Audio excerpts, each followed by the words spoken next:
Shalom Aleichem. Welcome back. Hope everyone is having a good week. Excited to learn together. Today is going to be mostly one long piece of Gemara about a very, very special, very important midah. Not only just a midah, just really a way of life. I want to share at the very end. I want to share an idea that I heard from Rabbi Ephraim Waxman in relation to this idea that I think is inspirational, is also mostly, more importantly, is instructive, and something that I think about very, very often. We're going to discuss the Gemara is on Maseches Shabbos. We're going to begin on the bottom of Daf Kuf Chaf Zayin Amud Aleph, going on to Kuf Chaf Zayin Amud Beis, and the midah that we're going to speak about is judging people favorably. This is the daf. This is really the Amud, and Kuf Chaf Zayin Amud Beis mostly is the Amud that speaks about judging others favorably in Shas.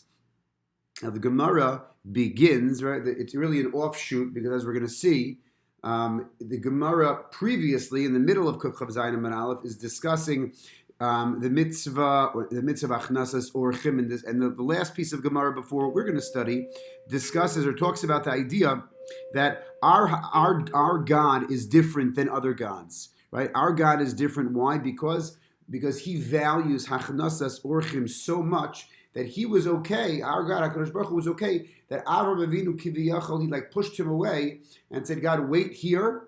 I'm going to go and speak to these. I'm going to go speak to and welcome in these travelers. I want to invite them into my tent. I want to invite them into my home. Most obviously, would you ever do that to your boss? Would you ever do that to to a god, to a ruler? No way. So it says, no, our king is different. Our king, who is not a king of flesh and blood, is different than other kings and other rulers that are of flesh and blood. So we know about this midah. We know probably we do discuss the midah of judging favorably.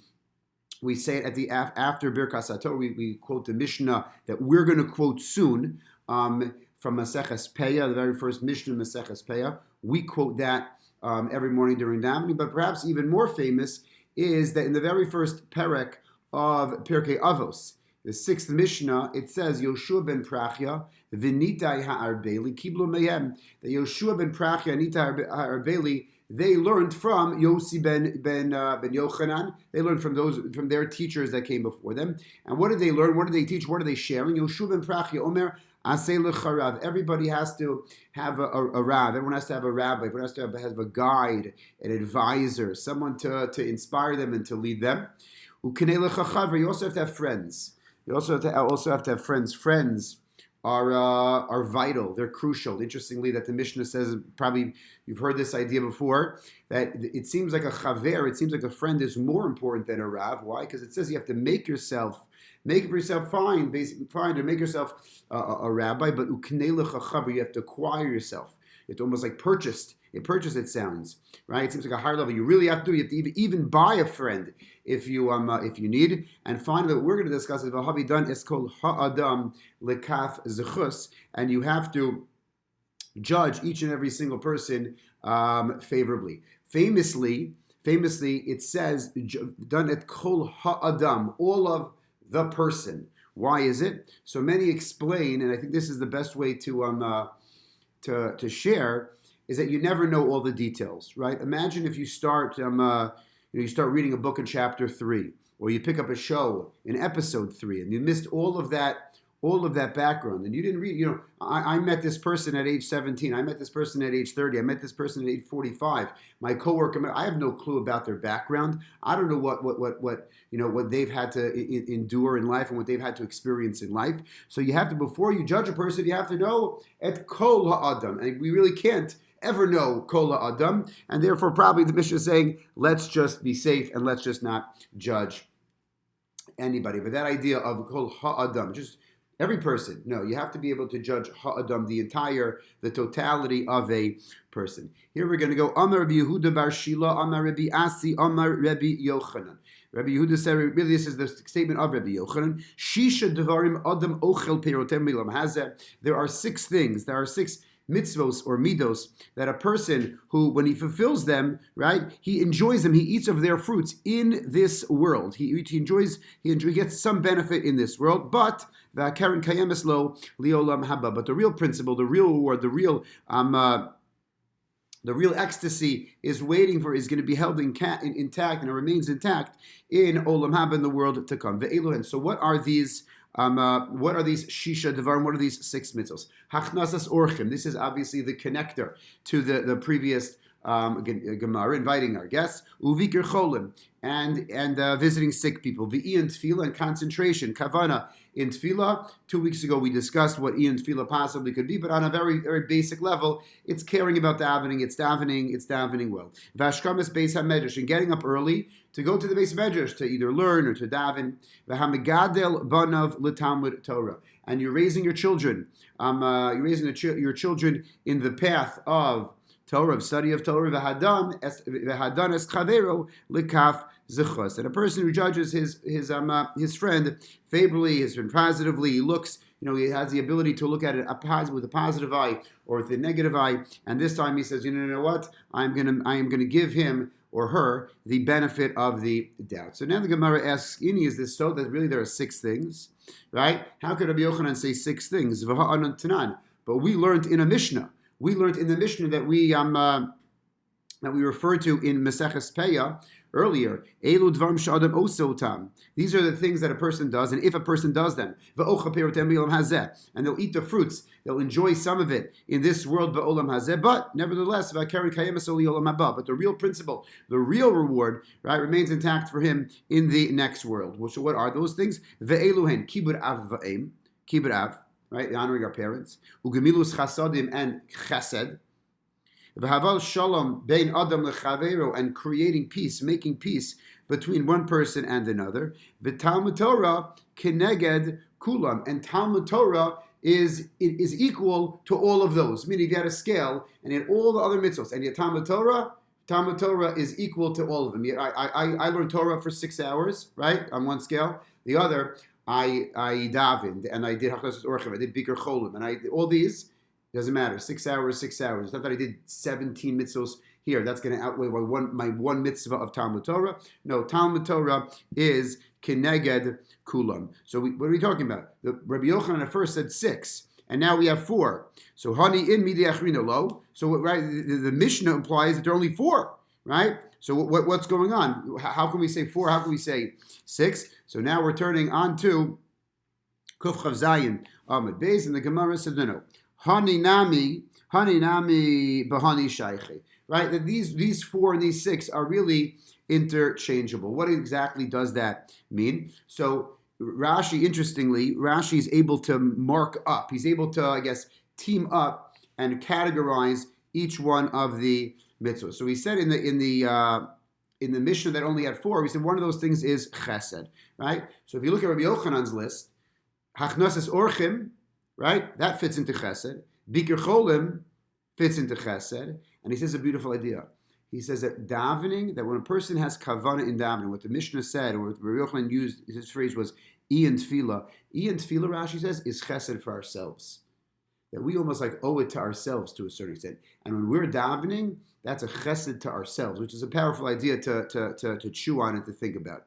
So 3 of Rabbi Yochanan's list of 6 fall under chesed. And then he says, hashkavas beis hamedrash, getting up early to go daven, and migadol banav l'talmud Torah, those, right, getting up to go to the beis medrash early and raising your children, that really all falls under the canopy of Talmud Torah, keneged kulam. Then he has Rabbi Yochanan's list. He has kibbut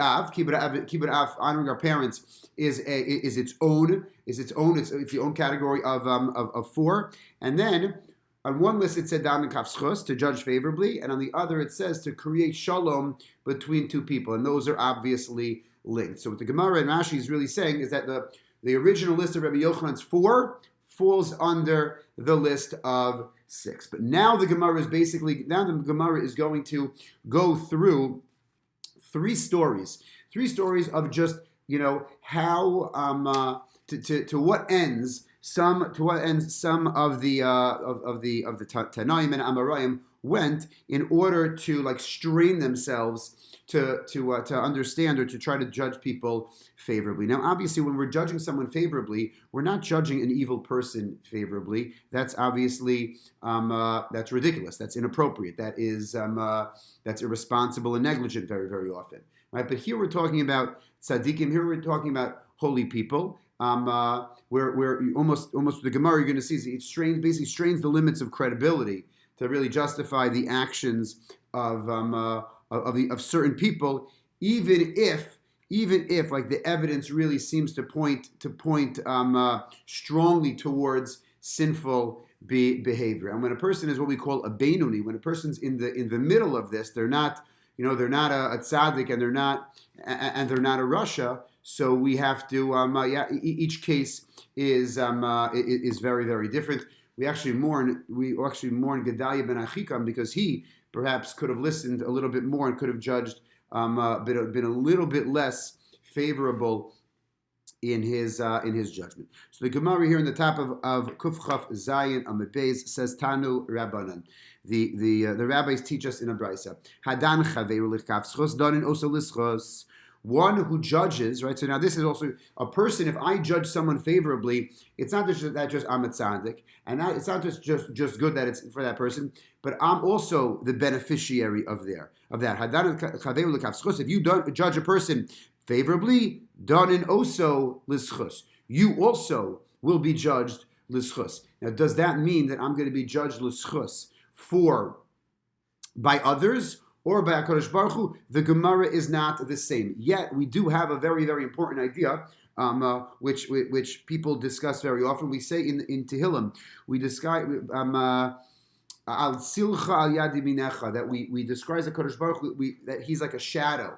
He's like a shadow of ours. So what in the world is that? Why describing HaKadosh Baruch Hu as a shadow? We know that whatever I do, my shadow does. And to a certain extent, when we're being judged, that's the relationship that we have with HaKadosh Baruch Hu creates with us. The way I act, if I am forgiving of others, hopefully he will be like a shadow. He will be forgiving of me. And here too, perhaps, if I judge others favorably and give others the benefit of the doubt, hopefully HaKadosh Baruch Hu will give me the benefit of the doubt. Now that obviously, that idea is a little bit weird because God really knows ultimately what's bechadrei chadarim. God knows exactly what's the inside of me and every single thought that I have. But perhaps maybe if on whatever level that means, perhaps if I give others the benefit of the doubt, God will lean His justice towards a more beneficial one for me. So Gemara is going to tell three stories. Umaisa ba'adam echad, we have a story. We have a story ba'adam echad with one certain person.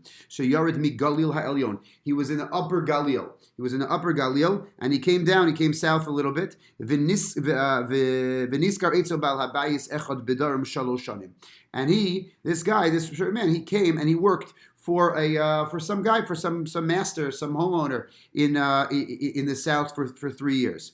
Erev Yom HaKippurim. It was Erev Yom HaKippurim, and Amar Lo, and the worker, this guy from the Galil, says to his master, "Tein li schari ve'elech va'azunis ishti avanai." Please, I need it's payment. I'm done. My contract, let's say, is over.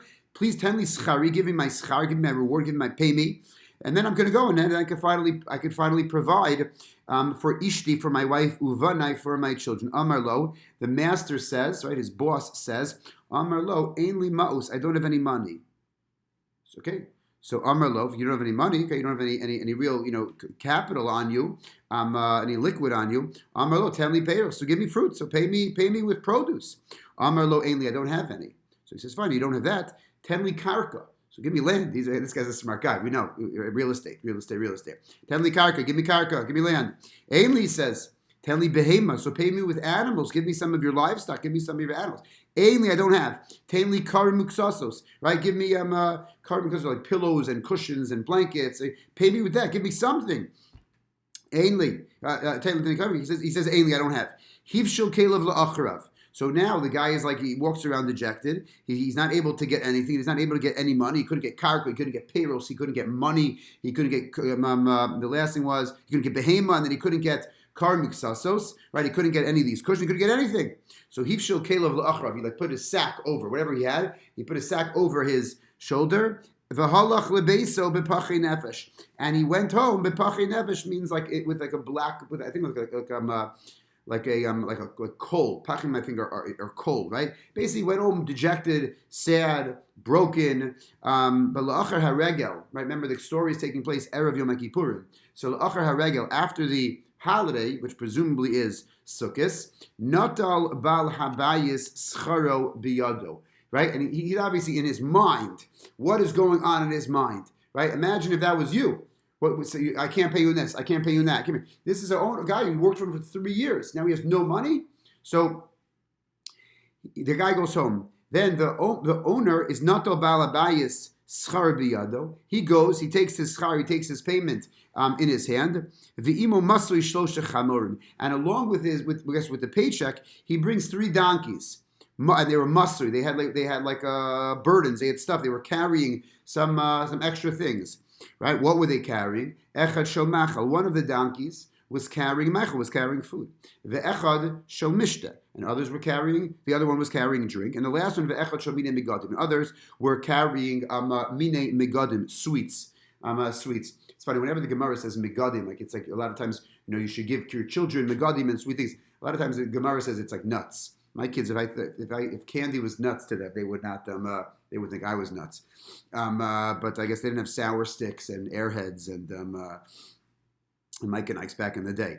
But whatever. And the other thing, and the last donkey had mine migadim. And obviously now he's going back to the north. He's going to the Galil, where the man originally comes from. So he sit down, they eat, they have a nice meal, and then he gives him his check.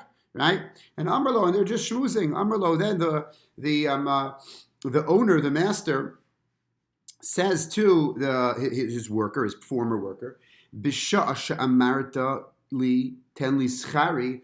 When you said at that moment, when you said, "Give me my schar," va'amarti ein li maos, and I said, "I have no money," b'mechash da'atani. Right? What did you suspect of me? What were you thinking when I said I don't have money to pay you after 3 years? What was going on through your mind? But mechashtani, what did you really suspect me? What did you really suspect me of? So he says, Amarti shema pragmatia bezol v'nizdam nilucha v'lakachta behen. So he said to me, I thought, maybe that you had like a bad investment, right? That there were like underprice. You had to pay for something, and you paid ahead, and now that didn't work out with it. And you didn't have the money. You paid in advance or something, and you didn't have the money for that, right? You have the money for that available for that to pay me. Okay, fine, great. Ubishasha amarti li ten li behema. When you said give me animals, the amarti ain't li behema, and he said, oh, I don't have animals, but mechashtatani. What did you suspect me of then? What was going through your mind? The amarti shema muskeres biyad acherim. So maybe that you rented out, right? You need to make money. You rented out your animals to another person. You didn't have animals. Okay. Bishasha amartali ten li karka. What about when I said to you, I don't have any karka to give you? Right? What Amarti Luchainli Kaka didn't have any money, but Mechashatani, what did you suspect me of there? Amarti Shema Muchkeres Biyad Acherimi. So the worker then said, I thought maybe that also you leased Muskeres, that you also leased it out, just like you leased out your animals, but maybe you leased out your land. Someone was renting your house. Fine. When I said I didn't have payros, interestingly, in the Gemara, when he's asking, I didn't see any Mefarshim ask this question, but the order when he's asking for stuff, when he wants his payment, it goes second is payros and fourth is behema. Here, when the owner, right, when the boss comes back, he goes money, then he goes behema, then he goes karka, and then he goes payros. I'm not sure why he switches the order of 2 and 4. So he says, when I don't have payros, when I don't have produce, what did you suspect of me? Amarti shema enim useres. Oh, maybe they weren't. You hadn't given meiser. You hadn't taken off the meiser. You had yet to separate your trumas and meisers, and you're not allowed to give to a regular person. I'm not a learned person. The halacha is that you're only allowed to give non-tithed animals to a regular person who doesn't know the halacha, or you're not allowed to do it unless you tithe it. This guy from the Galil, this worker, he's obviously not a Talmud Chacham. The Gemara assumes that he's not a Talmud Chacham. So it was also for him to give him untithed animals, right? Untithed animals. That is called in halacha. You're not allowed to give those types of produce which have yet to be Truma and Meiser has yet to be separated from Wisha. Last one, Wisha Shamarti L'Chayli Karim B'Chsasos B'Mechash. And at the time that I said I didn't have cushions, I didn't have anything to give. I couldn't pay you. There was nothing I had in my house. What did you suspect of me? Amarti Shema Hikdish Kol Nechasav L'Shamayim. I thought that maybe you were makdish all of them, all the things that you had in your home, all those things. Maybe you gave those to the Beis Hamikdash. Maybe you had taken a neder. Maybe you had taken Maybe you had taken a vow that you were going to give all of these things to the Beis Hamikdash. You had been makdish all of these things, all of these possessions to HaKadosh Baruch Hu. Amar lei, the boss says back to the man, ha'avoda kachaya. Everything you said was exactly as it was. I didn't have this because I was in a bad investment deal. And the behema and the karkas because I was muskeres. I rented it out. I didn't have payrolls because they were untied. I couldn't give you payrolls because they were untied. I couldn't give you the karim miksasos. Why? Because I was makdish them to Shemaim. Everything that you thought, you were 100% correct. Avoda kachaya. I vowed to give all of my possessions, all of my kelim, everything to the Beis Hamikdash. Why did I do this? Because of my son Hurkanus, right, who didn't learn Torah, so I didn't want him to benefit from them. That's a whole other thing, that his kid was not going along the derech HaTorah. He wasn't committing himself to either to a life of Torah or to Talmud Torah itself. So he says, I'm not going to pass my things down to him. I'm giving them to the Beis Hamikdash. I'm vowing to give them to the Beis Hamikdash. And then when I came to all of my colleagues, my friends in the south, he tirulo kol nederai. I was able to be matir my neder. I did a hataras neder. I annulled my vows, and now I'm here back to pay you v'ata. And then he gives him a bracha v'ata keshem shedanti l'schus, just like you judged me l'schus. Hamakom yadin oscha l'schus. HaKadosh Baruch Hu should also always judge you favorably. I don't think dan l'kaf means favorably. Obviously, as we discussed earlier, doesn't mean like that God doesn't know. That God always just you always have a handicap. You always maybe have a couple of get out of jail free cards. However, it is. That's story number one. Story number two. Tanu Rabbanon Ma'aseh b'Chassid Echad. We have a story with a Chassid Echad. A Chassid is a pious person. Rashi tells us, quotes a Gemara in Bava Kama. This is awesome. If you are one of these two guys, this is amazing. That whenever the Gemara says a story about Chassid Echad, about this random chassid, about this random pious person, the story is either about Rabbi Yehuda ben Bava or Rabbi Yehuda bar Eli. Rabbi Yehuda ben Bava and Rabbi Yehuda bar Eli were both Tanaim. They both lived around the same time.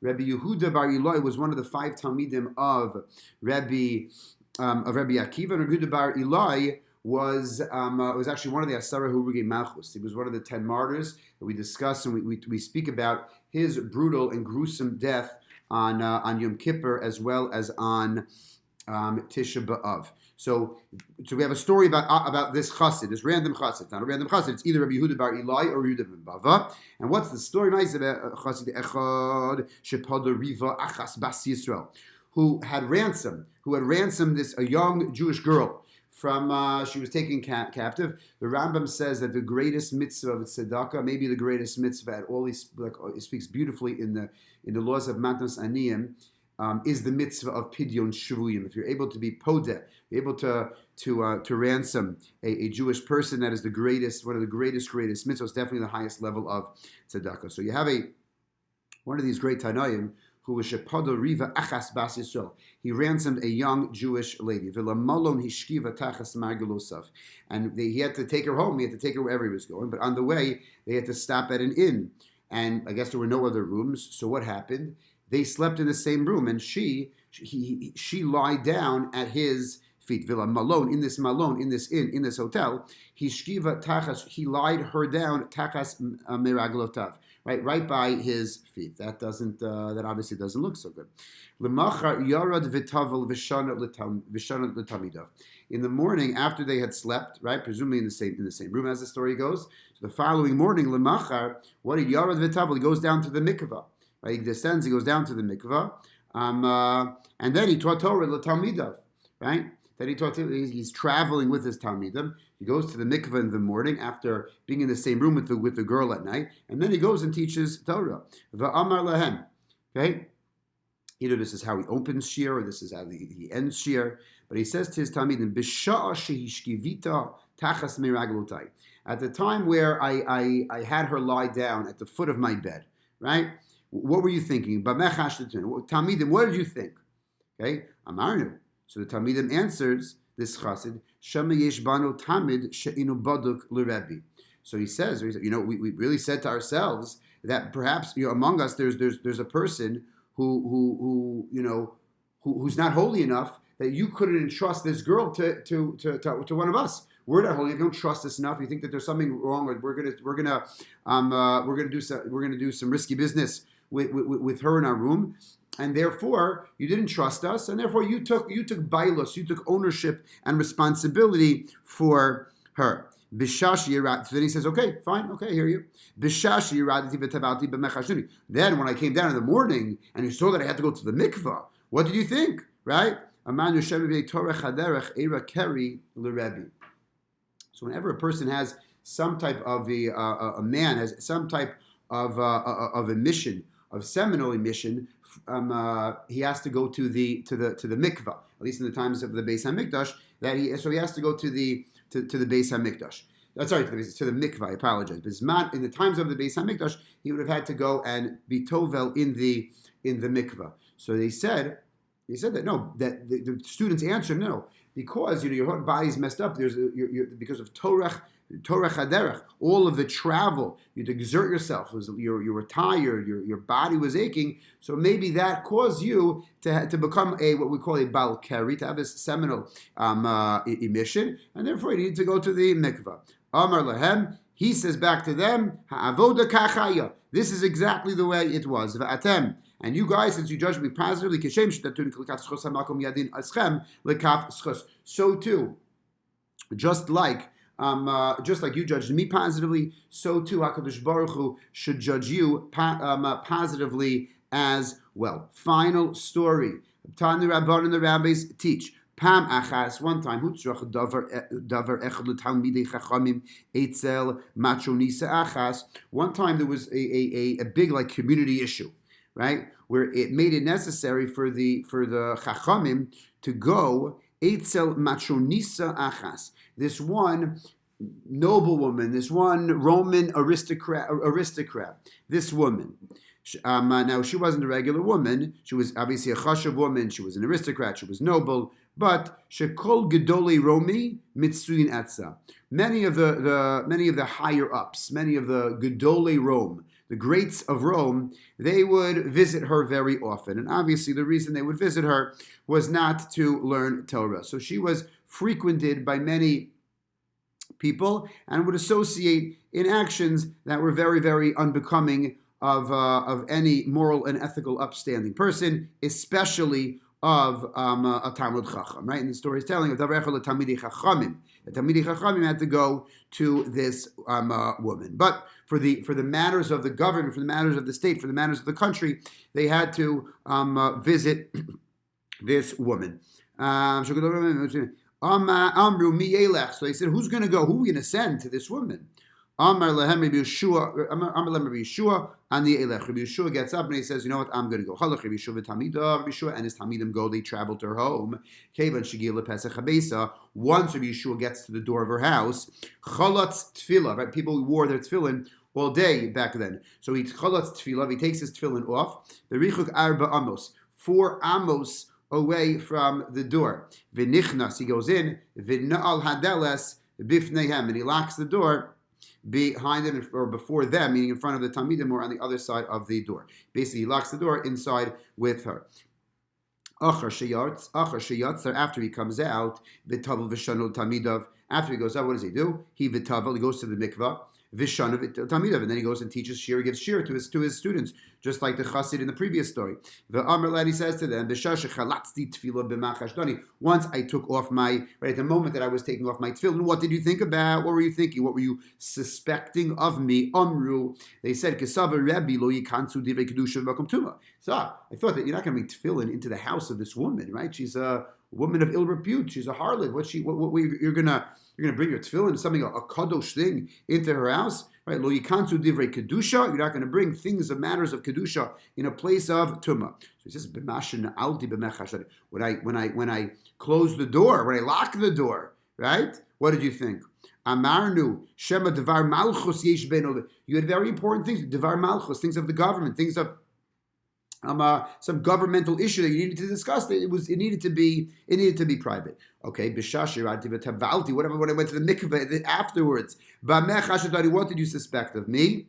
Amarnu shema nitzat sinora mipiha al bigodav sharebi.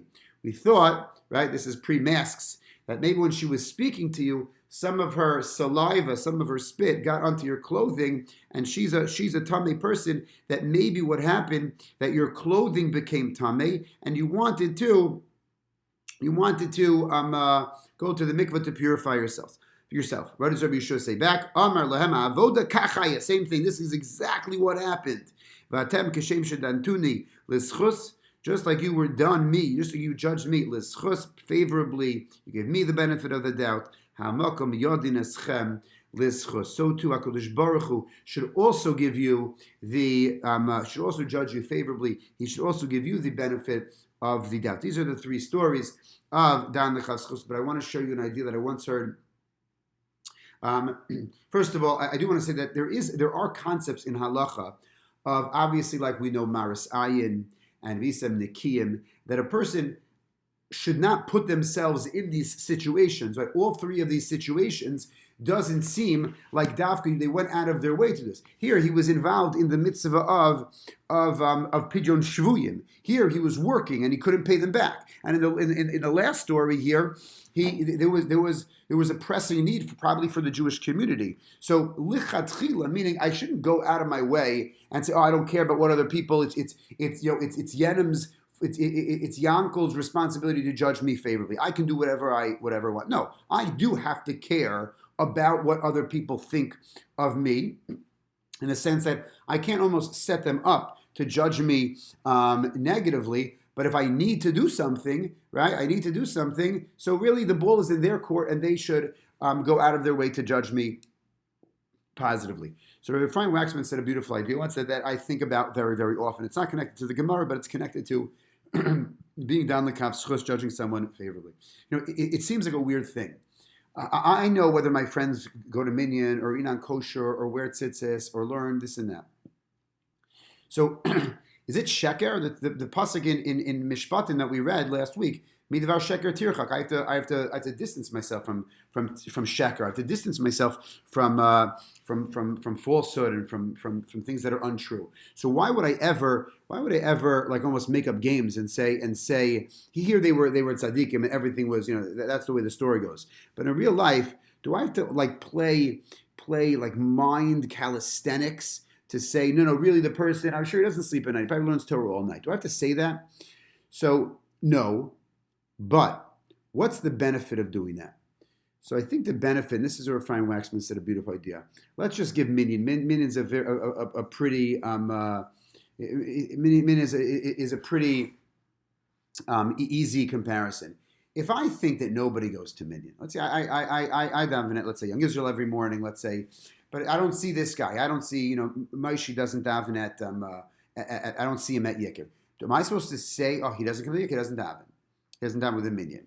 What's the problem with that? What's the problem with judging people negatively and thinking that this guy doesn't wear tzitzis, and this guy doesn't do achnasas orchim, and this guy doesn't, keep kosher, whatever it is? What's the problem? The problem is that there's going to come a time where I'm not going to want to go to minyan, and I'm going to, I just sleep. I went to sleep at 2:00 in the morning. I can't get up, or there's, you know what? I'm on a business trip, just a salad, and I'm going to be playing in my mind. I'm going to be debating, right? Should I give in to my Yetzer Hara, or should I be steadfast, and should I be strong? And if I say, you know what, my friends, they don't even go to minyan, so you know what's going to happen? I'm going to go back to bed. Oh, these guys, they eat salad, or they eat dairy out, or they do this, or they don't wear, they don't wear it, whatever it is, whatever the thing that you're judging negatively about is, then what's going to happen is there might come a time where you're going to be debilitated, you're going to be debating back in your mind, should I do, should I not do, should I do, should I not do, right? Everybody looks at this on the internet. No one looks at that on the internet, because then I'm going to give in. I'm going to be so much more vulnerable to my Yetzer Hara if I think that everybody else is doing it. Because if I think that everybody else is doing it, then it's just natural and it's okay and I can give in. And really the greater benefit is not just that we're nicer people and we're holy people because we judge everybody almost in this like innocent type way, that we judge everyone favorably. It's that ultimately in my own performance of mitzvos and Yirah Shamayim, if I think everybody is keeping the laws and keeping the mitzvos, that ultimately I'm going to be a little bit more scrupulous. I'm going to be more meticulous in my performance of mitzvos, and ultimately that's going to be a benefit to me. I'm gonna get out of bed and go to shul. I'm gonna do whatever it is, and that I think is a very, very powerful idea. We're not trying to just cover our eyes and be these holy people in the clouds. Yeah, everyone's amazing. Everyone's this. No, there's a real. First of all, there are halachas about it, who you judge positively, who not. But there's also a very personal benefit besides hopefully HaKadosh Baruch Hu benefiting, judging you favorably, is that you and your own performance of mitzvos will also be better. I guess the bell is rung and the shiur is over. Everyone have a great, great week.